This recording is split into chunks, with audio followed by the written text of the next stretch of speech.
I returned to the Forza franchise with Forza Horizon 6, thinking I was going to be smart with my credits, build the perfect garage, master drifting, dominate rally races, and generally behave like a responsible gamer.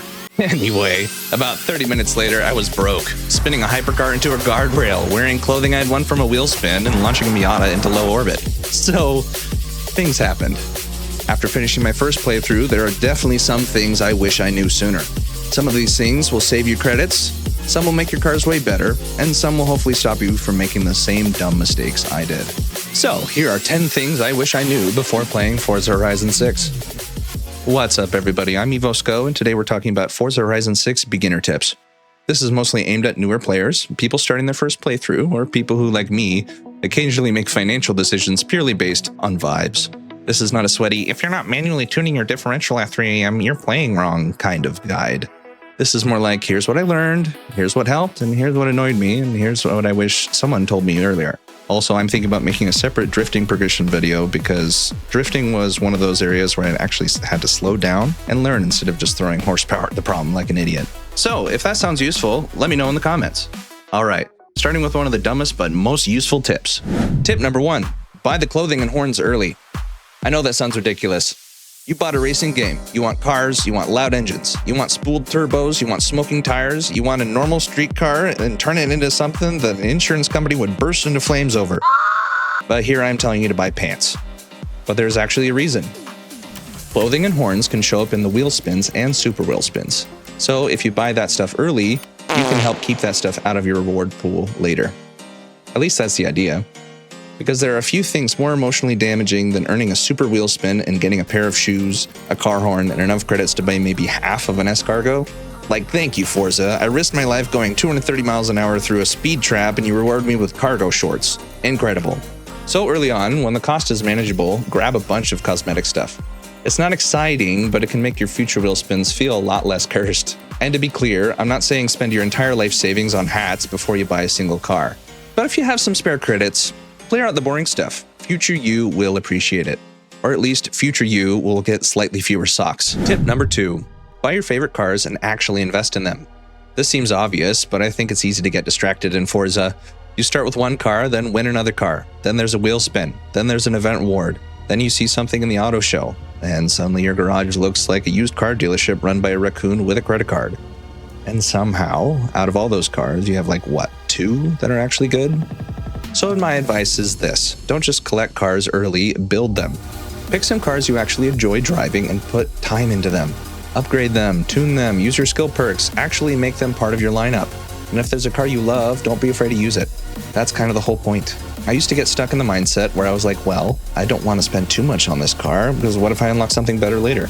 And yeah, you probably will unlock something better later, but you're playing the game right now. If you love the car, build the car. That said, don't fully bankrupt yourself putting race tires and rocket engines into every random thing you unlock. There's a balance. Basically, choose your favorites, make them useful. Don't let your garage become a museum full of cars you never drive. A museum of cars is cool. A garage full of cars you actually use is better. Unless you're Indiana Jones. Thus belongs in a museum. Tip number 3, try to build one good car for each major race type and class. This helped me a lot. Early on, I was jumping between cars constantly. I'd do a road race in one thing, then a dirt race in something completely wrong, then try drifting in a car that clearly wanted no part of that conversation. And eventually I realized I don't need 50 random cars, I need a few reliable cars that each have a job. So think of your garage like a toolkit. You want a road racing car, a street racing car, a rally or dirt car, an off-road car, a drift car, and a drag car. And then as you progress, you start doing this by class 2. You don't need to solve the entire game immediately, but having one solid car for each type of event makes everything so much smoother. But yes, you can technically take your favorite supercar into an off-road race. The game will let you do that. The game is not your friend. The game is going to watch you put racing slicks on a car with 2 inches of ground clearance and send you to the muddy forest like, yeah, good luck, buddy. So instead of forcing one car to do everything, build with purpose. One car, one job. Before we go any further into the video, I need to mention something that genuinely frustrated me about FH6. And this is an honorable mention because it's not really a gameplay progression tip, but it is something I wish I knew. You can't share livery designs that use other people's vinyls or vinyl groups. If you download someone else's cool vinyl, use it on your car, make a design you're proud of, and then try and share it, it's not going to let you. And I get why. It makes sense from a creator ownership standpoint, but still, it hurts. Because you make something that looks awesome, and then the game basically says, that's adorable, keep it to yourself, bud. So my advice is this. Using other people's vinyls is totally fine if you want your own cars to look cool. It's especially worth it if it's your most used car. But if your goal is to share liveries, grow your creator presence, or make designs people can download, you need to make your own vinyls, which is cool. But it is also very time-consuming. At some point, you're going to realize you're not playing a racing game anymore. You're in a graphic design internship with engine swaps. And honestly, respect to the people who are good at it, because some of those community designs are insane. You'll see some of my designs here in the video, but even more on my live stream. I just really wanted to mention this flaw in the livery system in FH6. Tip number 4. Don't rush the game too hard. This is one I had to remind myself of often. The main progression doesn't take forever. You can get through a lot of it pretty quickly, especially if you're focused. But Forza Horizon is at its best when you let yourself get distracted. Smash those bonus boards and mascots. Try random races, explore weird roads, drive a car you have no business driving or have ever seen before. Accidentally discover that shortcut you thought was real is in fact not. That's the game. The endgame island, the late game content, the bigger races. All of that will still be there when you get to it. You don't need to speedrun your first playthrough like your boss is behind you with a clipboard. That said, I do think it's worth progressing the main story enough to unlock key features, key cars, and more event options. But I'm not saying ignore progression entirely. I'm saying don't turn the game into a checklist. Because you start treating every icon like a chore, you lose the best part of Horizon, which is just driving around and saying, wait, what's over there? And then 30 minutes later, you're on the other side of the map in a completely different car doing a jump you didn't plan to do. That's not inefficient, that's the intended experience. Probably. Tip number 5. Don't buy too many cars too early. This one is painful because buying cars is fun. It's one of the main reasons we're here. You see a cool car, you want the cool car, and then suddenly your brain starts justifying it like, well, technically, I might need this exact car someday for a very specific race that may or may not exist. And then you buy it. And then 20 minutes later, you win it in a wheel spin. That's the Forza experience sometimes. Early on, credits are more useful when they're focused. You're going to get a lot of cars through wheel spins, events, rewards, and progression anyway. So before buying a car, ask yourself, am I actually going to drive this? Do I need it for a race type I'm missing? Can it fill a role in my garage, or am I just buying it because I saw it and my impulse control is in another room? And listen, I'm not judging. Some cars are emotional purchases. If a car has pop-up headlights, I suddenly become a different person. But early on, try to slow down. Build a few cars instead of buying a bunch of cars badly. Because a garage full of stock cars you never touch doesn't help you win races. It just helps you scroll through menus for longer. And I already do enough scrolling in real life. Tip number 6. Aftermarket cars are unusually excellent early on. I actually really like these. A lot of the time, aftermarket cars are sold near events or races where they make sense. So if you're starting out and you see an aftermarket car near a race, there's a decent chance the game is nudging you towards something useful. And early on, that can be a huge help. You might not have the perfect car yet for that race you're about to do. You might not know what to build. You might not want to spend 30 minutes in the garage trying to figure out whether this thing needs rally tires or just therapy. So an aftermarket car can be a nice shortcut. Buy it, race it, move on. However, later in the game, once you've built up your garage and you're getting more cars from wheel spins and rewards, I would not buy every aftermarket car you see. At that point, I'd focus mainly on legendary cars and Forza Edition cars, or cars that clearly fit a gap in your lineup. Because otherwise, you're going to spend a bunch of credits on something you were probably going to get eventually anyway. And there is no worse feeling than buying a car, upgrading it, feeling good about your choices, and then immediately seeing the game hand you another one like here, have the same thing again. Thanks. Very cool. Glad I spent all my money. So early game, aftermarket cars are great. Later game, be picky. Unless it's something ridiculous, then buy it, because ridiculous is fun. Tip 7. If you want to drift, learn to drive manual. I know, manual shifting sounds annoying at first if you're used to automatic, and to be honest, it kind of is. Your brain is already trying to steer, brake, throttle, avoid traffic, read the road, and not turn your car into modern art. Now you also have to shift? Rude. But for drifting, manual makes so much of a big difference. You can get way more control over your power. Get to hold the gear through a corner, keep the wheels spinning, recover from mistakes, and stop the car from randomly shifting when you need it to stay committed. Automatic is fine for a lot of normal racing, especially when you're learning. But drifting with automatic can feel like you're trying to dance with someone who keeps changing the song. For drifting, I recommend turning off traction control and stability control as well. You want the tires to spin, that's the whole point. Traction control sees you having fun and says no. Stability control sees the car going sideways and says absolutely not. So turn those both off. You can leave ABS on, you can keep your difficulty wherever you're comfortable. This is not one of those real gamers turn every assist off and play blindfolded with a steering wheel made of bees speeches. Use what helps you have fun. But for drifting specifically, manual shifting, traction control off, and stability control off made a huge difference for me. Here's a look at that setup. And like I said earlier, I'm thinking about making a full drifting skill progression video. Not just a, here's a tune and my favorite car, here watch me do it type of video, but actually talking about how to start a drift, hold it, link corners, and stop immediately becoming a passenger in your own car. Because that's how it was for me for a little while. I wasn't drifting, I was filing a strongly worded complaint with the nearest wall. Tip number 8. Above S1 class, don't be afraid to turn assist back on. This is where I had to check my ego a little bit. For lower class cars, I really liked having traction control and stability control off. Cars feel more alive, more responsive, and honestly more fun.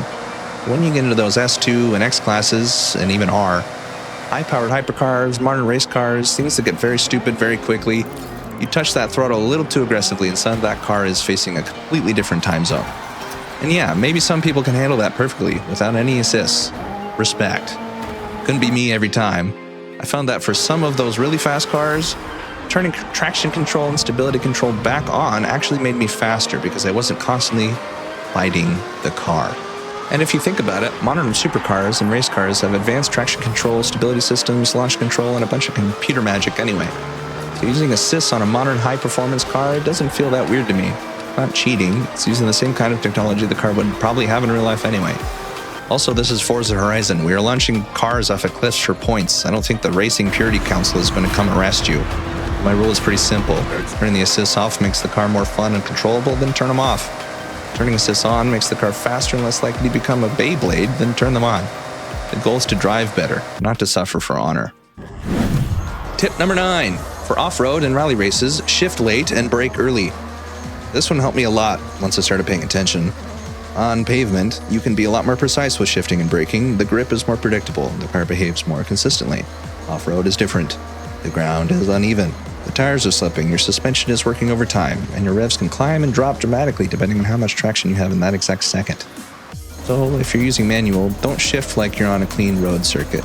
Let the engine rev out a little more. Keep the car in power.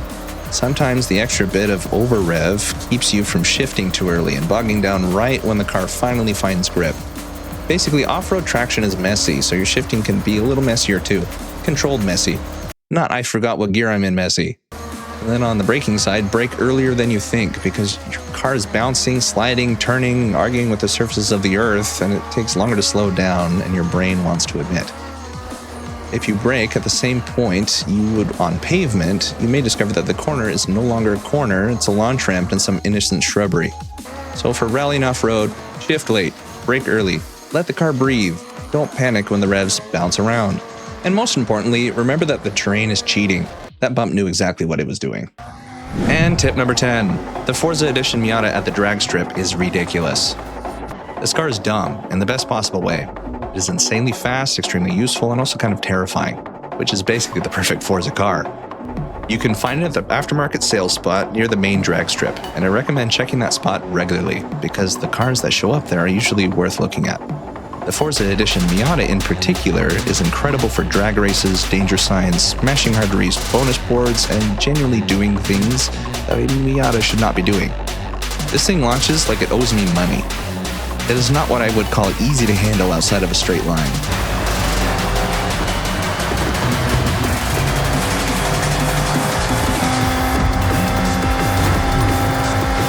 In a drag race, it's amazing. On a normal road, it's more like a physics experiment with headlights. But for specific jobs, it is so useful. If there's a bonus board that looks impossible to reach, try the Miata. If there's a danger sign where you need a ridiculous run-up, try the Miata. If you just want to see what happens when a small car gets possessed by a jet engine, try the Miata. Now, if you're trying to rush it and the Miata is not there, you can close the game, restart, and fast travel back to the drag strip and check the aftermarket listing again. I personally didn't grind it that hard. I just checked back a few times while racing around and exploring, and I got it after a few visits. But once you get it, keep it. It is one of those cars that feels less like transportation and more like a legal loophole. A tiny screaming loophole with windshield wipers. Here's a bonus tip. Tire choice matters a lot. This might be already common knowledge. So if you've played a lot of Forza, you can skip ahead. But I think it's worth saying. Sometimes when a car feels bad, the answer is not power! I know, disappointing. Sometimes the answer is tires. The car can feel slippery, heavy, understeery, twitchy, or just generally cursed, and changing the tire compound can completely change the way it handles, especially if you're building for a specific purpose. Road racing, you probably want grip. For rally, you want the right tire for dirt and mixed surfaces. Drifting, you may not want maximum grip because you actually need the car to slide. Drag, different priorities again. Essentially what I'm saying here is that the tire choice should match what the car is supposed to do. Because adding horsepower to a car that can't turn does not make it a race car. It makes it a threat to your safety. And don't get me wrong, threats can be fun, but if you're trying to win races consistently, grip matters. Power is exciting, grip is what keeps you from becoming a highlight reel for the wrong reason. So, those are 10 things I wish I knew before playing Forza Horizon 6. Buy the boring cosmetics early, build cars you actually use. Don't buy every car immediately. Be smart with aftermarket cars. Learn manual if you want to drift. Don't be ashamed of assists when the car is trying to kill you. And if you find the Forza Edition Miata, congratulations, you have acquired a tiny missile. If this helps, hit like and subscribe for more Forza videos, and let me know what you want to see next. Think about doing a drifting progression guide, or maybe a best cars by race by type video. Also, if you think you have your own I wish I knew this earlier tip, drop it in the comments, please, because I guarantee I missed something. I'm EvoSko, thanks for watching, and remember, if you meant to do it, it's not a crash, it's content.